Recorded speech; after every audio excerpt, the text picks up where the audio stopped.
ഇന്നത്തെ ബ്രേക്ക്ഫാസ്റ്റ് പുട്ടാണ് കേട്ടോ, വെറും പുട്ടല്ല, പാൽപുട്ട്. അപ്പോൾ ഈ ഒരു പൊടിയും കൂടെ നമ്മൾ ആഡ് ചെയ്യുന്നുണ്ട്. നമുക്ക് അംഗൻവാടിയിൽ നിന്ന് കിട്ടുന്നതാണ് കേട്ടോ, പ്രഗ്നൻ്റ് ആയവർക്കും പിന്നെ ഫീഡ് ചെയ്യുന്ന അമ്മമാർക്കും കിട്ടുന്നതാണ്.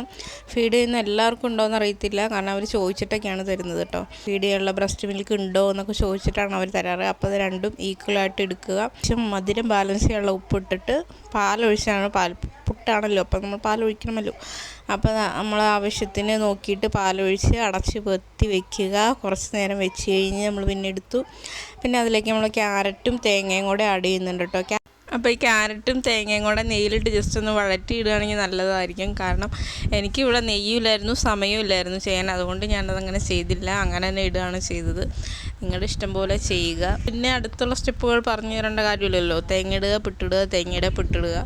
അത് കഴിഞ്ഞ് പിന്നെ നമ്മൾ പുട്ട് അടുപ്പത്ത് കയറ്റി. പുട്ടായി. നല്ല സ്വാദിഷ്ടമായ പുട്ടായിരുന്നു കേട്ടോ, പറയാതിരിക്കാൻ പറ്റില്ല. ആ പൊടിയുടെ ഒരു നമുക്ക് അംഗൻവാടിയിൽ നിന്ന് കിട്ടുന്ന പൊടി ഉണ്ടല്ലോ, അതിനൊരു പ്രത്യേക ടേസ്റ്റാണ് കേട്ടോ. അത് നിങ്ങൾക്കിടെ വീട്ടിലില്ലെങ്കിൽ അടുത്തുള്ള ഗർഭിണികളെയും ഫീഡ് ചെയ്യുന്ന അമ്മമാരെയൊക്കെ സമീപിക്കുക, മേടിക്കൂ, ഉണ്ടാക്കി നോക്കൂ, ട്രൈ ചെയ്യൂ. അപ്പോൾ ഇഷ്ടപ്പെട്ട എല്ലാവരും സബ്സ്ക്രൈബ് ചെയ്യാം കേട്ടോ. അപ്പോൾ എല്ലാവർക്കും tata bye bye, see U.